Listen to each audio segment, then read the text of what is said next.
Saudara, Rasulullah Shallallahu Alaihi Wasallam bersabda, al jamaatu rahmah. Jamaah itu adalah rahmat. Rahmat itu bisa bermakna pemberian Allah kepada seseorang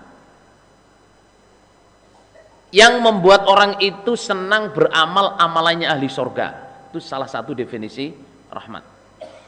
Jadi rahmat itu adalah pemberian Allah di dunia ini kepada seseorang, ya, jadi pemberian Allah kepada seseorang sehingga seseorang itu senang beramal amalannya ahli surga. Itu rahmat. Rahmat itu juga bisa kasih sayang. Jadi jamaah ini adalah kasih sayang Allah kepada kita. Saking sayangnya Allah kepada manusia, terutama orang iman ini, Allah membikinkan jamaah. Ini nanti akan saya terangkan. Allah membikinkan jamaah. Jadi al-jama'atu rahmatun itu sesuatu yang besar sekali. Kita ditaruh di jamaah supaya kita mudah beramal amalannya ahli surga. Yang pertama. Yang kedua, kita dibikinkan sistem jamaah supaya kita ini mudah masuk surga. Dalil yang menyatakan betapa besarnya rahmat. Yang pertama, di Bukhari itu tidak ada orang masuk surga di dunia ini tanpa rahmat. Sahabat tanya, hatal an ya Rasulullah, hatal ana. Apa engkau tidak begitu? Apa juga engkau Nabi masuk surga dengan rahmat? Iya, saya pun masuk surga. Kalau nggak dibungkus dengan rahmat, nggak bisa masuk surga.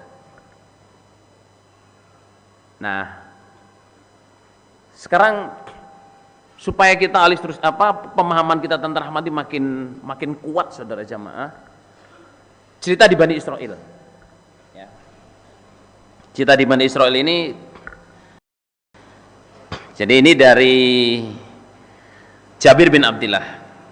Kharaja alaina Nabiyyu sallallahu alaihi wasallam faqala kharaja min indi Khalil Jibril alaihi salam anifan faqala ya Muhammad walladzi ba'atha bil haqq inna lillahi 'abdan min 'abidihi abadallaha ta'ala 500 sanah ala ra'si jabalin fil bahri arduhu wa tuluhu 30 dira'an fi 30 dira'an wal bahru muhitun bihi 4000 farsakhin min kullin nahiyah wa khajallahu ta'alahu aynan adbatan bi aradil usbi tabiddu bima'in adbin fatantafi'u fi asfalil jabal wa syajaratar rumman tukhriju lahu kullalailatin rummanatan fatughaddihi yawmahu fa idza amsa nazala fa asaba minal wudu wa akhadatil karumana fa akala thumma qama li salatihi fa sa'arabahu azza wa jalla inda waqtil ajal ayyaqa bidahu sajidan wala lil ardi wala li syai'in yufsiduhu alaihi sabilan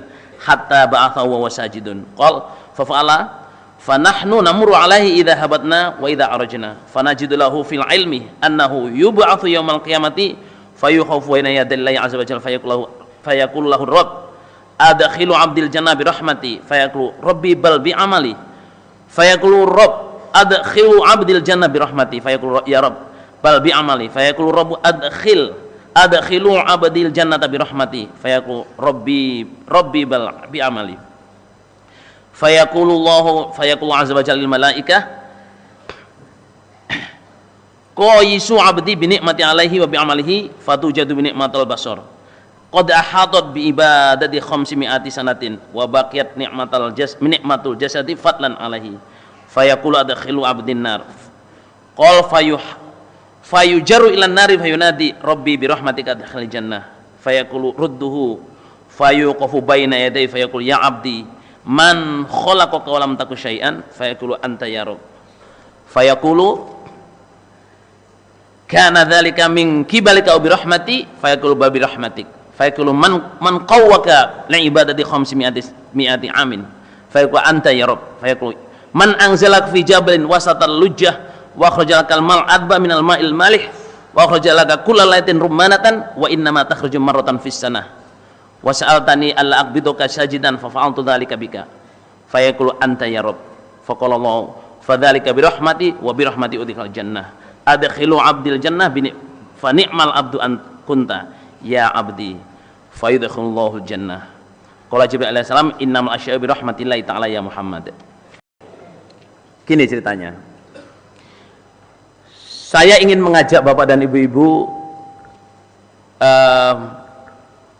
memahami betapa besarnya, dahsyatnya rahmat Allah yang berbentuk jamaah ini, berupa jamaah ini.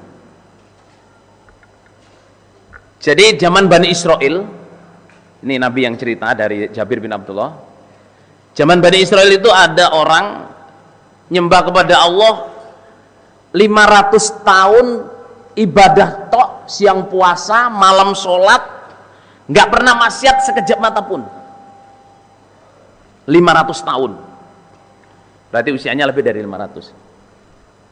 Nabi Nuh usianya 1050 tahun, jadi Nabi 950 tahun. Orang ini tidak diceritakan usianya berapa, tapi yang jelas beliau beribadah 500 tahun, nggak pernah maksiat sama sekali. Sama sekali nggak pernah maksiat. Ini cakapnya di. Nah, beliau ini hidupnya di tengah lautan. Di tengah lautan. 4.000 farsah, 4.000 farsah, 4.000 farsah. Ada gunung di situ itu. Gunung itu jadi bukan pulau tapi gunung, terus ada puncak. Di puncaknya sini dia itu beribadah. Setiap hari dia turun, Allah memberikan ada air, sumber air tawar di tengah lautan. Nah, ada satu pohon delima. Setiap hari delima ini berbuah dan matang satu saja setiap hari selama 500 tahun. Terus karena dia dekat dengan Allah, dia bilang, ya Allah, saya nanti kalau mati, buatlah saya dalam keadaan sujud. Yang pertama. Yang kedua, ya Allah, saya minta badan saya jangan sampai dimakan bumi. Badan saya jangan sampai dimakan oleh air, oleh apa saja. Buatlah badan saya utuh sampai kiamat kedua. Kan kiamat pertama orang mati semua, kecuali 8 malaikat yang memikul aras. Semuanya ambruk, semua manusia mati, semuanya berhenti. Badan saya jangan dirusak juga ya Allah sampai kiamat kedua. Nanti saya bangun kepadamu ya Allah dalam keadaan sujud. Diijabahi oleh Allah. Iya. Nah, setelah meninggal dunia, saudara jamaah, setelah meninggal dunia itu, di hari kiamat nanti kan ada perjalanannya itu. Perjalanannya keberapa saya nggak tahu, yang jelas perjalanan akhirat itu adalah ghaib ya. Semua hadis itu, kemarin saya memangkulkan perjalanan akhirat di jilid 1 itu meskipun belum lengkap. Itu istilah perjalanan gaib, tapi kita bisa memilah-milah. Ada alam kubur, ada alam yaumuddin, hari pembalasan 50.000 tahun. Kita manusia saling membalas, manusia dengan binatang, binatang dengan binatang, sampai 50.000 tahun berhenti. Binatang menjadi tanah, binatang menjadi tanah, manusia melanjutkan ke yaumul mahsyar. Makanya orang kafir karena di yaumiddin, hari pembalasan kiamat kedua itu sudah dibalas sengsara, tahu kalau the next episode is apa? Lebih berat lagi, dia bilang ya laitani kuntu turaba. Ya laitani kuntu turaba. Ya Allah, jadikan saya ini tanah saja, jangan kayak jadikan saya tanah kayak binatang-binatang itu ya Allah, berhenti, finish. Karena binatang itu balas-balasan pada yaumiddin itu. Kalau binatang lain menganiaya binatang lain itu dibalaskan juga, apalagi manusia mengenai binatang, apalagi manusia mengenai manusia. Itu dibalas sebelum masuk neraka ini di hari pembalasan. Nah, setelah hari pembalasan ini ada yaumul mahsyar. Yaumul mahsyar semua binatang kembali jadi tanah. Kecuali manusia dan jin. Level berikutnya namanya yaumul mahsyar. Setelah yaumul mahsyar, di yaumul mahsyar ini orang sudah langsung, ada yang langsung masuk neraka, ada yang masuk surga tanpa dihisab, ada yang dihisab khusus orang iman saja. Yang punya imam, yauma nad'u kulla unasin bi imamihim. Harinya saya memanggil setiap manusia dengan imamnya. Yang punya imam saja, yang enggak punya imam neraka semua. Yang punya pemimpin agama yang ngajakin tidak dengan dalil langsung masuk neraka, enggak ada hisaban. La hisabalahum. Jadi yang hisab khusus orang iman. Lah setelah hisaban nanti ada sisi jahanam. Maksud saya menerangkan ini, orang ini saya tidak tahu yang jelas di hari kiamat nanti ketemu dengan Allah. Allah bilang ke orang ini, ke malaikat. Jadi di hadapan Allah itu Allah menyuruh malaikat, masukkan surga hamba saya ini dengan rahmat saya. Rahmat, al jamaatu rahmatun. Masukkan hamba saya ini ke surga dengan rahmat saya. Dia jawab, ya Rob, bal bi amali. Ya Rob, bal bi amali. Ya Allah, masukkan saya ke surga dengan amalan saya, jangan dengan rahmatmu, kasih sayangmu.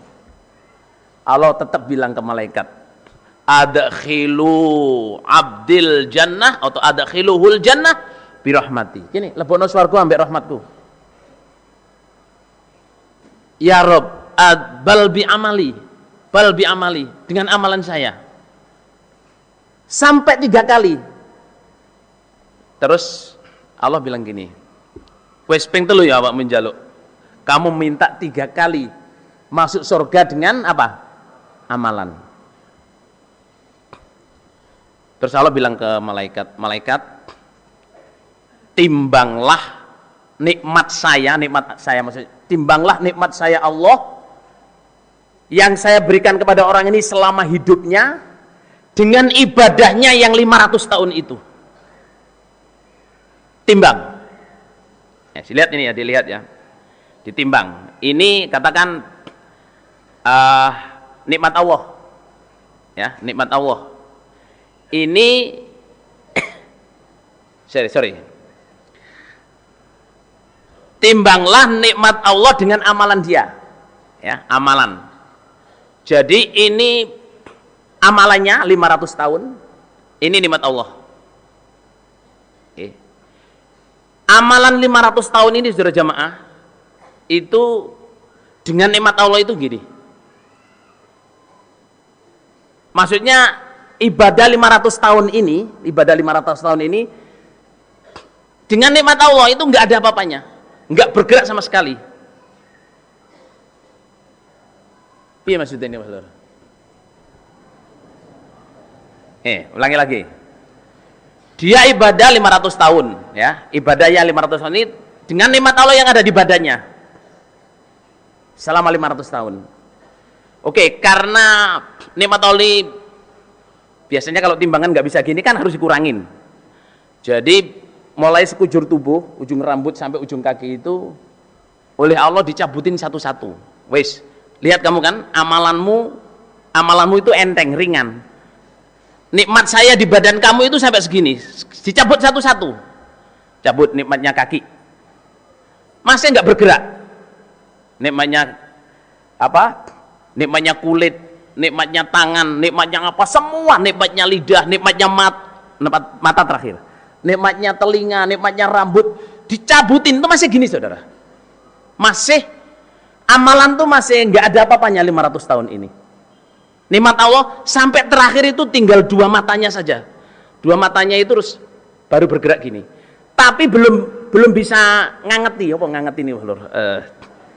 Kalau orang pasar itu kan tuku angetono, apa dikasih kalau 1 kilo ya dikasih supaya kilonya gini. Ini nikmat 2 mata tok ini ya Allah, apa saudara jamaah? Nggak bisa ngangeti ibadah 500 tahun, nggak bisa ngangeti nikmat mata. Masih gini. Seandainya dicabut ya berarti nggak ada nikmat. Jadi Allah bilang, kamu saya kasih semua nikmat ini.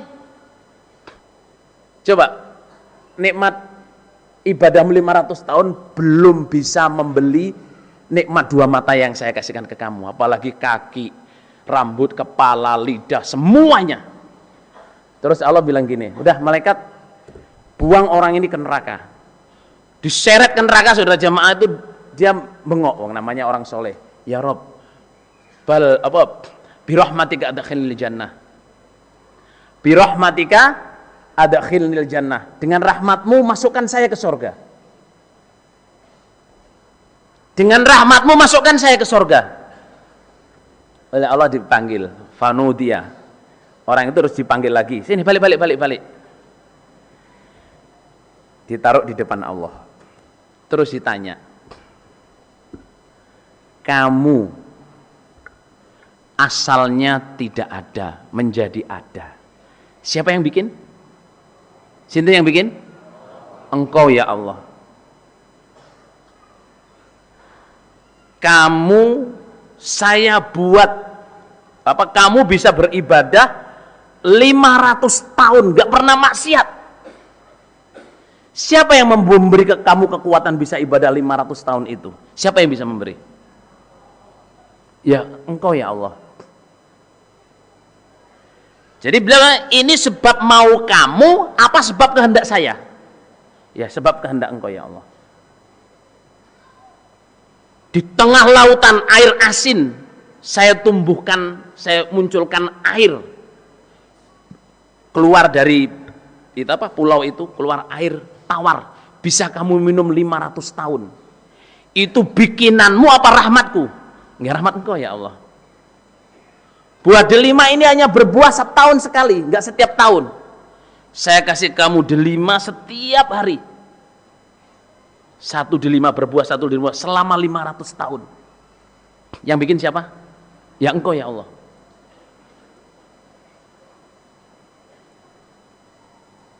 Makanya kamu akan saya masukkan surga saya dengan rahmat saya, bukan dengan amalanmu. Enggak cukup amalanmu. Lah, ini maksud saya, Nabi bersabda al jama'atu rahmatun. Jamaah itu rahmat, wal firqatu adzabun. Firqah itu siksa, itu serius. Makanya Nabi bilang, man aroda buhbuhatal jannah falyalzamil jamaah. Kalau kamu ingin masuk surga, masuklah jamaah. Karena jamaah itu rahmat Allah. Dan itu sesuatu yang dahsyat, yang besar sekali. Man aroda buhbuhatal jannah falyalzamil jamaah. Itu sabda Nabi. Karena apa? Ada sabda berikut sebelumnya, al jama'atu rahmatun wal firqatu adzabun.